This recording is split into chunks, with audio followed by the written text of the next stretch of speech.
Okay, we are going to continue this project with markers and crayons. If you have colored pencils, get those out also. I have some crayons. I'm going to color my hills with the crayons, but I'm going to do the outline of my hills with a marker. All right, so for my hills that are close by, let me think. My hills that are close by, I'm going to use my bright green, okay? So these ones, I'm going to outline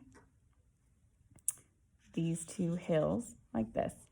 I'm also going to outline these curved lines that show anybody looking at my artwork that these hills are not flat, but they are a little bit round on top. They're great sledding hills. Whoop, I'm gonna follow my lines.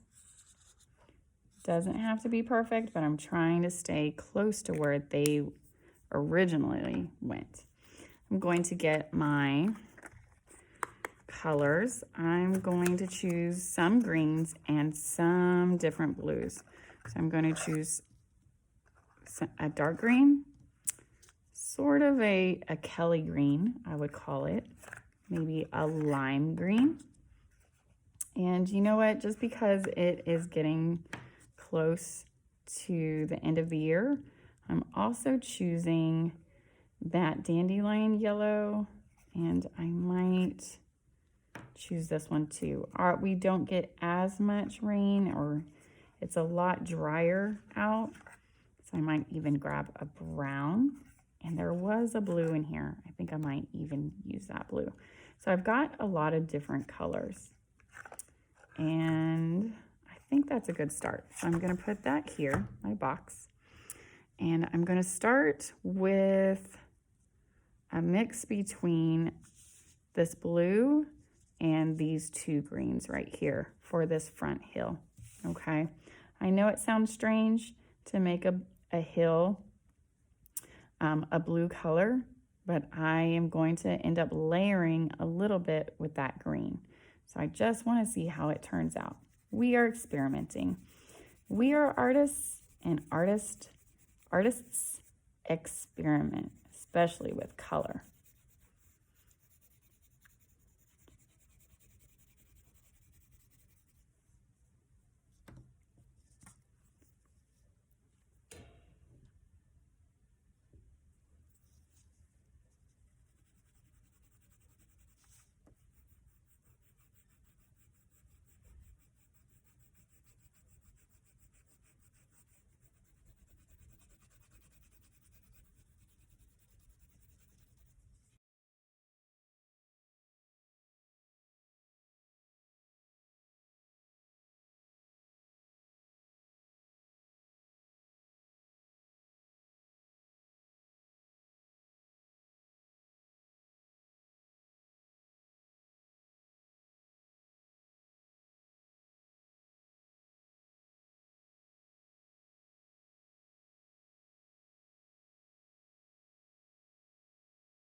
All right, it looks pretty good. That is my first hill.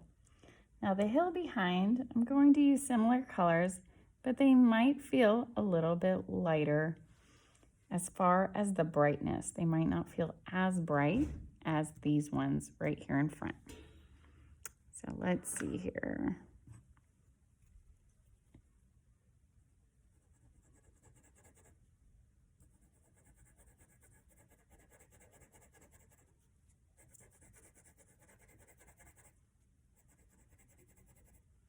If you have watercolor paints at home and you want to try doing this with watercolors, please be my guest. That would be awesome. But if you do not have watercolor paints at home and you want to do this with markers or with crayons or even colored pencils, please do that, okay? Use whatever you have at home.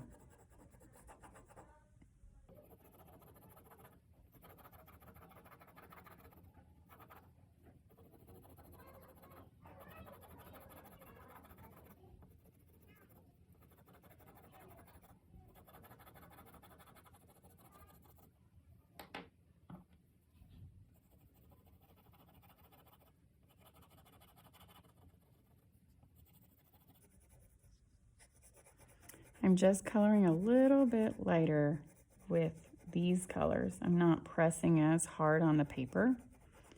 I'm just giving them a little bit of a lighter pressure when I color.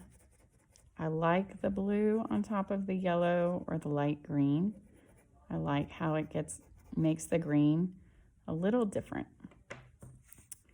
It's not just straight from the crayon, but it has some texture in it that I like. And it just gives the color something extra by mixing the two together. There we go. So that looks good. I'm trying to make sure that these lines are a little bit darker than those lines, because I want to show that these ones are closer to me than the lines and the curve of that hill behind it.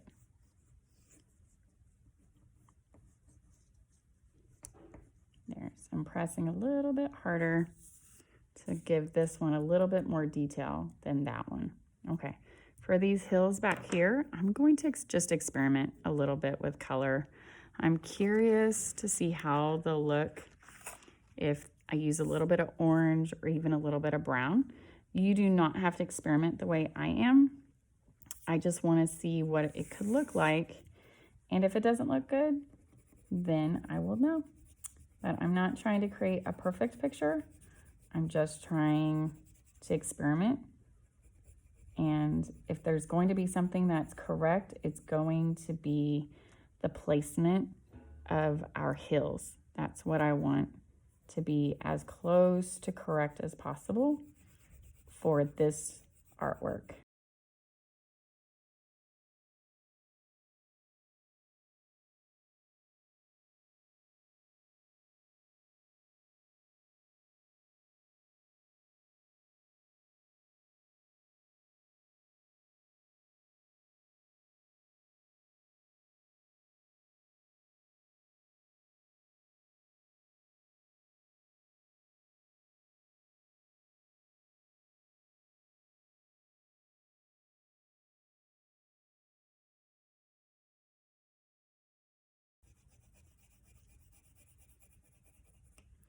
I'm keeping the brown light.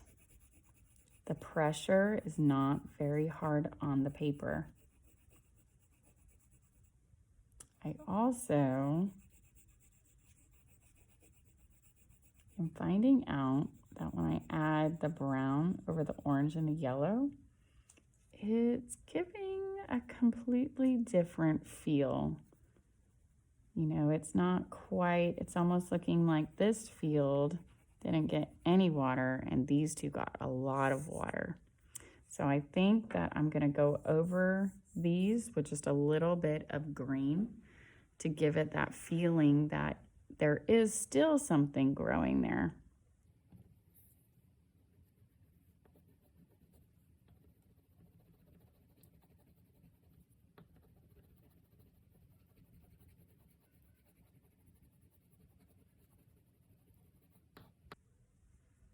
There, that green helped, I think.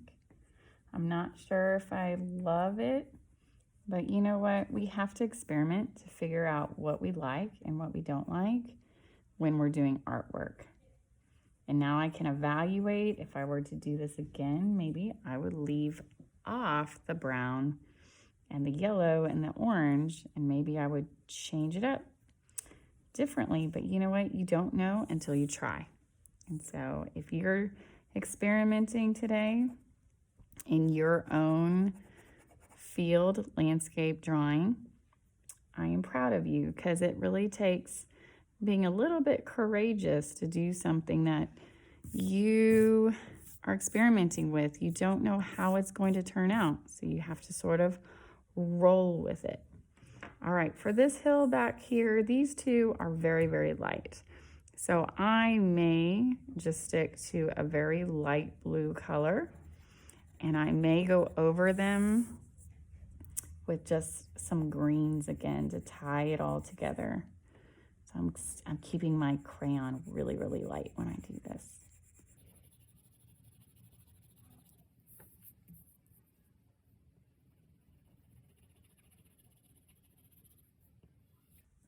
I'm trying to color in the same direction as those pencil lines. So I'm going from top to bottom, and I'm not changing direction. I want to keep the direction of my crayon the same the whole time. And if you're painting, you might do the same with your brush strokes. You might keep the brush stroke the same direction every time you put it on your drawing to add color. Okay, I like how that looks. That does look far away, doesn't it? I'm going to add a little bit of green to tie it in with the rest of the fields. It's far away, but it's not so far that we wouldn't see just a little bit of green back there. There we go.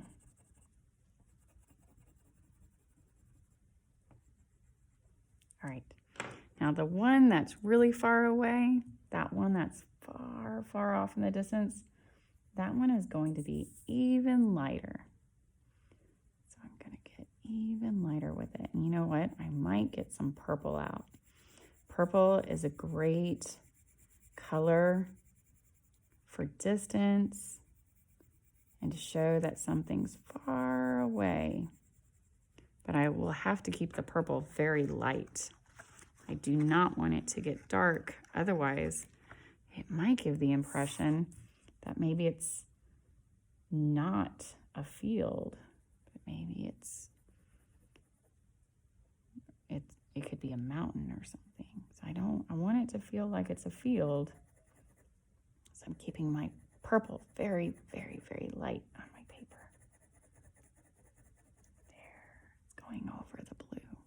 So I want it to look like it's a field pretty far off in the distance, but not